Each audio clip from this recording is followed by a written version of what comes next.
1. A Jorge lo dejaron de invitar a las reuniones porque siempre que tomaba de más se ponía muy mal. Esa vez no sé ni cómo se enteró y no nos pudimos deshacer de él, pues llegó a la hora en que nos quedamos de ver en casa de Gabriel. Éramos como 20 personas que nos tuvimos que distribuir en 3 de 4 carros porque Jorge no se ofreció a llevar a nadie consigo. En el camino nos fuimos bromeando con la idea de dejarlo atrás, pues él no sabía dónde iban a ser los arrancones y venía atento siguiéndonos. Yo nunca había ido a un evento como ese, los llaman secretos para no decirles ilegales. En esa ocasión salimos de la ciudad, tomamos la carretera libre, luego viajamos unos 40 minutos en la oscuridad de una pista que solo tenía un carril de ida y uno de vuelta. Siguiendo las indicaciones y los señalamientos, llegamos a un sendero de terracería que nos condujo hasta una reja. Ahí un sujeto nos pidió el modelo y las placas del carro, así como el nombre de la persona que lo registró. Jorge no estaba anotado en la lista, por eso no lo iban a dejar pasar, pero con un billete de $200 lo arregló. Después de esa entrada todavía había que bordear una colina para luego encontrar una amplia explanada con 5 pistas iluminadas. En esos años estuvieron de moda los arrancones, eventos donde se reunía gente a competir corriendo sus coches. Muchos solo iban a ver o a jugar apuestas. Esa vez solo uno de todos nosotros iba a entrarle a las competencias. De hecho, él fue el que nos invitó y nos pidió de favor que no le dijéramos a Jorge. El evento empezó más o menos media hora después de que llegamos. Había música, grandes reflectores, unas palapas con mesas y bancas, una barra de bebidas, un puesto de frituras y las 5 pistas bordeadas por largas hileras de focos. En un instante todo eso desapareció en la oscuridad. Se apagaron todas las luces y la música, cuyo eco quedó retumbando en los oídos momentos después de que ya se había hecho el silencio. Nosotros en ese momento estábamos en unas bancas que se encontraban en un extremo de la explanada. A espaldas de nosotros empezaba una milpa que se extendía lejos hacia el vacío de penumbras. Nunca hubo oscuridad total, pues algunos vehículos tenían en ese momento sus luces encendidas.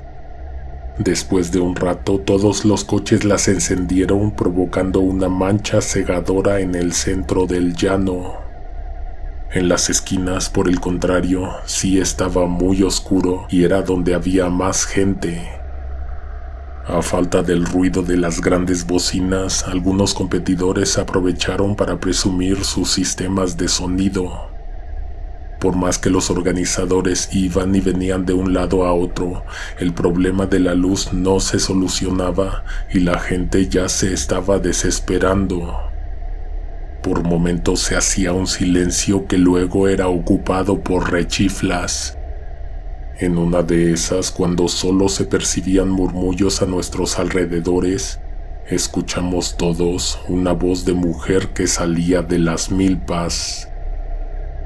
Reconocimos de inmediato que no se trataba de ninguna de las chicas que venían con nosotros. La voz era clara y terrorífica, no parecía venir de muy lejos, unos 5 pasos a lo mucho al interior de la vegetación. Cuando Jorge se levantó de la mesa, la voz comenzó a llamarlo por su nombre. Le pidió que se acercara. Mientras que todos nos sentíamos desconfiados de la persona que se mantenía oculta en las milpas, Jorge parecía estar embrutecido, pues sin pensarlo, respondió al llamado internándose en el maizal. Permaneció unos minutos en silencio. Mientras tanto nosotros estuvimos llamándolo y queriendo alumbrar, pero no vimos nada ni escuchamos movimiento. De pronto salió de las milpas, pero no venía solo. Una mujer lo tomaba de la mano mientras caminaban hacia nuestra dirección. La persona que lo acompañaba se veía muy rara. Aunque no podíamos distinguir bien los rostros con la poca luz que llegaba del centro de la explanada, pudimos notar algunos detalles que nos llamaron bastante la atención. La mujer que venía con él tenía una sonrisa en el rostro que no quitaba en ningún momento y los ojos los mantenía muy abiertos. Ambos gestos parecía exagerarlos a propósito. Le hicimos preguntas pero no respondió, además de que no volvimos a escuchar su voz desde que gritó el nombre de Jorge desde la milpa. En una de esas ocasiones alguien nos alumbró con una lámpara a todos, incluyendo a esa mujer. Lo que ella hizo de inmediato fue cubrirse la cara para que nadie la viera, pero una amiga y yo alcanzamos a notar que tenía ambos ojos inyectados en sangre. El apagón de la electricidad duró aproximadamente unos 15 minutos más, pero unos segundos antes de que se encendieran las luces, escuchamos un grito de horror. Era Jorge. Cuando se prendieron los reflectores, nos pusimos a buscarlo. Lo hallamos de inmediato, corría desesperado en varias direcciones, buscaba algo, buscaba a la chica que lo estaba acompañando. Nos aterró su estado porque no sabíamos qué tenía, por qué había gritado, pero veíamos que por donde pasaba dejaba un rastro de sangre que le venía escurriendo de la cara.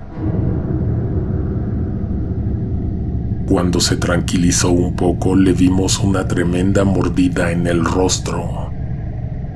Fue una herida tan fuerte que de hecho un pedazo de carne le colgaba en el cachete. La muchacha desapareció en el preciso instante en que se hizo la luz. Jorge no dio explicaciones ni platicó con ninguno de nosotros. Furioso, volvió a su coche y se fue. El resto del evento transcurrió sin problemas. Hasta el momento en que nos fuimos de vuelta a casa, ya no quisimos acercarnos a los extremos del predio y tampoco dejamos de platicar sobre lo que vimos. En el coche de vuelta alguien dijo que a Jorge por fin le habían dado su lección. Quien manejaba había venido callado, escuchando, pero ese comentario lo hizo hablar. Nos dijo que él tenía familiares en un poblado muy cercano ahí. Cuando los ha ido a ver le han contado que por esos rumbos se dice que hay mujeres que salen de las milpas muy de noche cuando no hay luz para llevarse a los borrachos y arrancarles la cara a mordidas.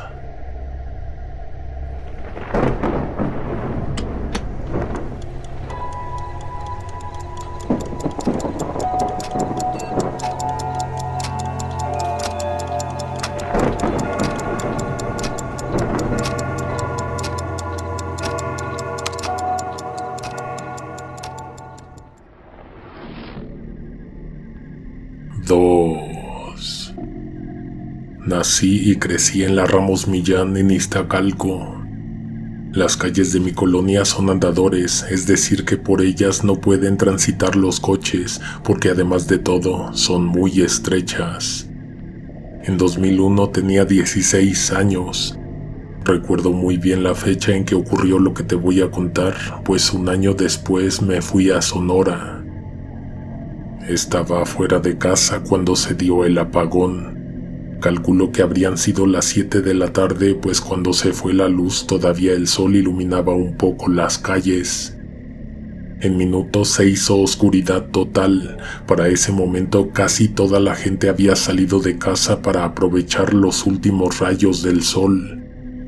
Se encendieron luces de lámparas o de veladoras esparcidas por lo largo del andador, pero como has de imaginar, estas solo servían para iluminar un radio muy reducido. Ni los rostros se alcanzaban a ver en las penumbras. Recuerdo que una tienda bajó la cortina porque se tenía temor de que alguien aprovechara la ocasión para robar mercancía.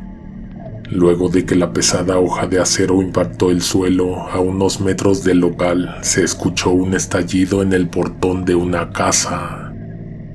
Primero fue un golpe, luego le siguieron ruidos que parecían patadas. La gente se empezó a acercar al sitio de donde venían los porrazos. Algunos pensábamos que podía ser que una persona nerviosa se hubiera quedado atrapada en su casa. Cuando iluminaron el sitio donde estaba ocurriendo, a todos sorprendió el hecho de que se trataba de una casa que todos conocíamos como abandonada. La propiedad tenía un portón que casi iba de extremo a extremo de la fachada. Atrás de este portón había un patio y luego estaba la construcción, un edificio de 2 pisos del que se veía muy poco desde la calle. No se podía tener certeza de que alguien se hubiera adueñado de la casa, pero no era imposible. En la ciudad es muy común ver gente que de un momento a otro se apropia de lugares abandonados o deshabitados. Los vecinos quisieron hablar con la persona que desesperada golpeaba el portón, pero alguien miró y apuntó una lámpara al espacio que había entre la hoja de metal y el suelo, y encontró que no había persona alguna del otro lado. Buscaban un par de pies, pero no había nada. Los golpes no se detenían a pesar de que no tenían explicación. Después de eso vinieron los estallidos de vidrios y ventanas, además de furiosos golpes que alguien daba contra las paredes de la construcción. Se empezó a juntar más gente, pero nadie se atrevió a abrir la puerta, a entrar, ni siquiera a asomarse al interior. Cuando vino la luz, inmediatamente todo se calmó. Naturalmente las luces de esa casa fueron las únicas que no se encendieron después. Esa misma semana un camión de Luz y Fuerza estuvo realizando reparaciones, puesto que más apagones sucedieron todas las noches como por 5 días seguidos. Cada que esto ocurría, volvían los golpes en los portones y en las paredes. De pronto también se oían gritos que venían del fondo de la misma propiedad, pero eso no fue lo más aterrador.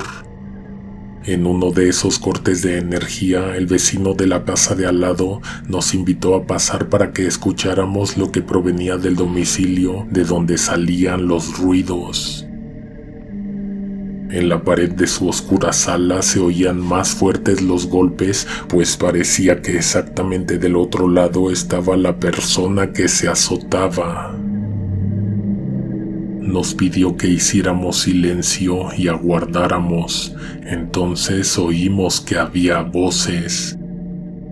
Era como si alguien estuviera hablando a través de las paredes con la intención de que alguien le escuchara del otro lado. Pedían ayuda, suplicaban que los dejaran salir. Algunos quisieron pensar que había alguien atrapado en la otra casa, otros no podíamos dejar en paz la idea de que quien provocaba los ruidos no era alguien real. La luz volvió a las 11, hora en que dejaron de gritar, de azotar puertas y ventanas y de sacudir el portón. Al día siguiente, unos tíos junto con los vecinos de enfrente y al lado abrieron el portón. Había bastante claridad, pues era casi mediodía. Ingresaron a la propiedad, buscaron por todas partes, pero no encontraron a nadie. Al fondo del predio, una barda muy alta impedía que alguien se hubiera podido saltar, además de que no había rastro de que viviera alguien en ese sitio.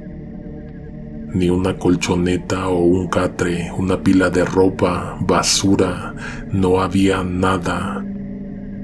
Una única cosa encontraron que a todos les llamó la atención. En una pared blanca en el primer piso, con tierra y una mano abierta, alguien escribió la palabra gracias. Una señora que vivía a unas calles y que decía que veía cosas y que siempre había estado conectada con el mundo espiritual, se metió a revisar la casa. Dijo que ahí había almas atrapadas esperando que alguien las ayudara a salir. Eso se le hubiera ocurrido a cualquiera después de ver una película de terror. Como no parecía haber otra explicación, le creyeron. Adicional a eso, los mandó a comprar veladoras y a conseguir agua bendita para limpiar la propiedad.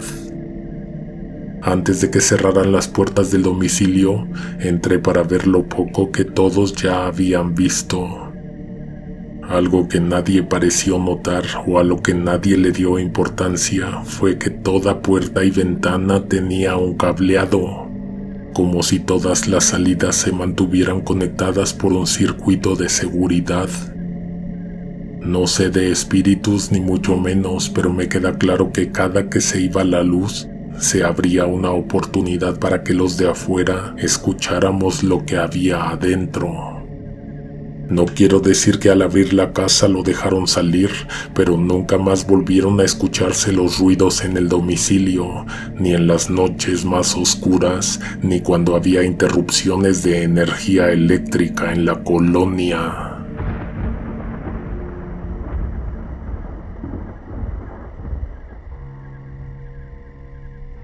¡3! Mi abuelo tuvo una muerte tranquila. Pudo decirle adiós a todos sus hijos y a sus nietos, además de que se quedó dormido para siempre en su propia cama. Sin embargo, algo sucedió esa misma noche que opacó la despedida del abuelo. Cuando el señor falleció, en su recámara se encontraba una de sus sobrinas, una muchacha que había venido de lejos y no precisamente con la intención de ver al señor, sino que andaba de paso en la ciudad. De hecho, creo que ni siquiera sabía que mi abuelo estaba enfermo. De lo que pasó en ese momento se sabe poco, pero se intuye que cuando don René dio su último aliento, la muchacha aprovechó el momento para vaciar una caja que el señor tenía repleta de dinero y de alhajas. No avisó el momento en que mi abuelo murió, sino que cautelosamente empezó a llenarse los bolsillos antes de que alguien entrara a la recámara. Tuvo suerte, pues aunque todos los hijos estaban en la casa, nadie subió a la habitación mientras Irma saqueaba los ahorros y pertenencias de mi abuelo. Hay un testigo de lo que ocurrió después. Cuando la sobrina salió de la recámara, inmediatamente se fue la luz en toda la casa. Mi madre estaba sentada en el primer escalón, en la planta baja. Cuando oyó que abrieron la puerta de la recámara de su padre, se levantó y miró. Las escaleras que llevaban a la planta alta están al descubierto y tienen vista a un pequeño patio que mis tíos usan para guardar sus carros. A pesar de que no había luz, la luna iluminaba un poco. Mi madre cuenta que vio el momento en que Irma salió. Tras ella venía don René, caminando cautelosamente como si no quisiera que su sobrina supiera que él iba tras de ella. A mi mamá se le hizo muy raro ver a su papá porque el señor ya no se podía levantar de la cama, estaba muy débil hasta para hablar. Mi abuelo entonces caminó hasta las escaleras. Cuando su sobrina dio el primer paso para bajar, la empujó de los hombros. Irma se arrastró por lo largo de todas las escaleras, dando tumbos en los bordes y un horrible salto final que la hizo azotar en el piso de cemento. La luz se hizo en ese preciso momento. Los focos de las marquesinas y las del patio mostraron una horrible escena. Mi madre subió corriendo a ver a mi abuelo mientras sus hermanas checaban si el cuerpo de Irma aún respondía. En el suelo quedaron esparcidos los fajos de billetes y las joyas. Los hijos sabían que el señor tenía un ahorrado, pero no se imaginaban cuánto. Mi madre salió momentos después con la noticia de que su padre había fallecido. Durante años ella nunca dijo que el señor aventó a la muchacha, en primera porque nadie le hubiera creído, En primera, el señor no guardaba fuerzas ni para tomar un vaso con sus manos. En segunda, cuando lo vio, estaba frío como si tuviera un muy buen rato de haberse ido. Irma falleció en el hospital después de una semana. A veces creo que mi abuelo debió haber dejado que la muchacha se robara todo el dinero. Lo que sucedió después fue un pleito de gigantescas dimensiones entre mis tíos por la repartición de unas joyas y un dinero que ni siquiera sabían que existían.